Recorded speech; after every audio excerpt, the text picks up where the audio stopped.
This video is sponsored by Surfshark. Investors pulled their funding, leaving most establishments unfinished. It's one of those places where expectations and reality collided, resulting in a heap of disappointment.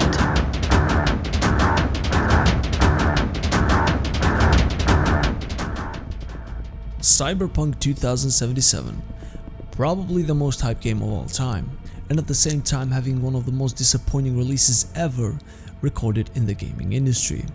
To give you a perspective on just how this game was supposed to come out, we should take a look back. Yes, almost 3 years ago at E3 2018 when Cyberpunk gameplay was first revealed, and it's no wonder why so many gamers got hyped up.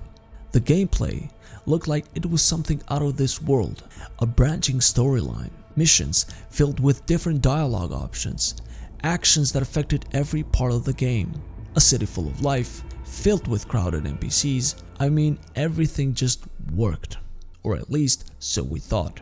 Flash forward to December 2020 when it got finally released, and well, the launch was disappointing to say the least. The game was unplayable on every console platform due to crashes or poor optimization. Most of the features that were shown in E3 never made it into the final product. It's actually funny how they got away from most accusations of false advertising by simply slamming one watermark on top of that E3 gameplay video. All of this made Cyberpunk 2077 look like the biggest scam of the decade, although Night City is still one of the most detailed open worlds up to this date. The game itself lacks depth, with an embarrassing NPC AI, broken police system, ragdoll physics which are mediocre, and customization options that are extremely limited as well. Plus, there's no variety of animations to speak of. Gamers were expecting the same experience as, let's say, a Rockstar game like Red Dead Redemption 2. Many in fact thought that Cyberpunk could top that level of detail and immersion, but I guess we were Red Dead wrong. That is not funny. So the real question is, what will happen with the future of Cyberpunk 2077? Will there be a major overhaul that will bring this game closer to what it appeared to be back in E3 2018? And just how long will it take for those changes to take place? All of which I'll do my best to answer in this video. But before we do that, let's take a moment and talk about today's sponsor. Surfshark is a VPN that allows you to literally surf the web without the worry of your personal information or IP address being exposed to other people while using the internet. It encrypts your data, adds an extra layer of security that keeps your information safe and your browsing activity hidden. The benefits of using Surfshark don't stop there. Using a VPN allows you to place your device anywhere in the world. This allows you to bypass restricted content. For example, let's say you want to watch a Netflix show that is not available in your country. All you have to do is simply click the Quick Connect button and change your region to get access to that piece of content.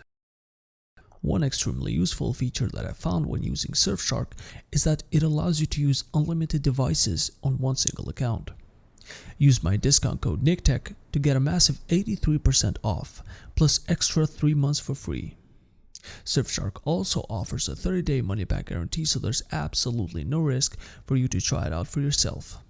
Link is in the description below. Again, thanks to Surfshark for sponsoring this video. Moving on, at the time of making this video, Cyberpunk 2077 has received numerous patches. The most recent 1.2 patch has brought a long list of changes, but the gameplay experience is still far from perfect, especially in last-gen consoles. And this shows that CD Projekt Red has a long road ahead towards making this game run decently across all platforms. But hey, at the end of the day, V now sleeps like a normal person.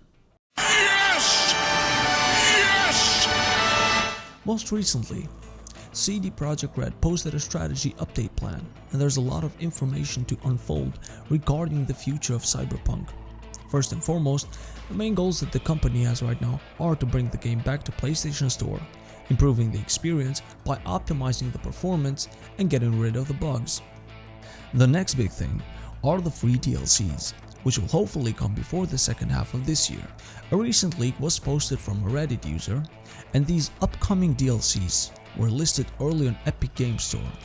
The most interesting part about this leak comes after IGN emailed CD Projekt and they've gotten a response from a representative saying, quote unquote, "These are not DLCs for Cyberpunk 2077. Which really begs the question, what are they? He didn't say that these are all fake listing and take the whole league down, but in my opinion, it's most likely that these aren't the finalized names just yet. Instead, these could be placeholders for those future upcoming DLCs. Assuming that these names have any correlation to what the content of these DLCs will be, then this surely indicates that CD Projekt Red is planning on adding those features that were missing at launch.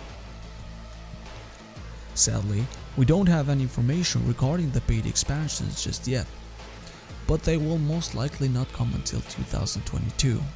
Best case scenario would be for them to come sometime around the end of this year, but I really doubt that would happen, considering how bad things are going for CD Projekt Red right now. There's still one remaining core issue of this game that they cannot fix no matter the amount of patches, DLCs, or even expansion packs. They simply cannot fix the storyline. Don't worry, I won't spoil it. I think the story was great and CD Projekt Red did an amazing job, but one thing that they failed to deliver was a branching storyline. This cannot be fixed. When 98% of dialogue does not have an impact on how the story plays out, which is sad. The 3 life paths, which were a huge selling point for me, don't mean anything. Whichever life path you choose, Nomad, Street Kid or Corpo, after that 20 minutes of gameplay intro, you'll still end up as a Street Kid. And this is when I want to come back to that strategy update. What caught my attention is that CD Projekt Red most certainly confirmed that a new Cyberpunk game will start development as soon as 2022. See, they went on and talked about this flywheel effect, which has brought them a huge success when making the Witcher series. Now, that same flywheel effect is starting to take place with the Cyberpunk Franchise too. And starting from 2022, CDPR will implement what they call their new Red 2.0, which in short means developing 2 new franchises simultaneously. Those will be The Witcher 4 and the next Cyberpunk game. Yes, we might have to wait a long time for that, but maybe this time CD Projekt Red won't be too overconfident. Seriously, Cyberpunk 2077, based on some reports, didn't start full development until 2016. That was a 4-year window to complete such an ambitious game. Whatever the case may be, I think that this game has a lot of potential. The developers just need more time to do it right this time. But until then, maybe they will redeem their reputation with The Witcher 4. We'll see how that goes. Thank you guys for watching this video. If you enjoyed it, click the like button. If you didn't, dislike it, it's okay. I'll still continue making memes, and I'll see you again on the next time.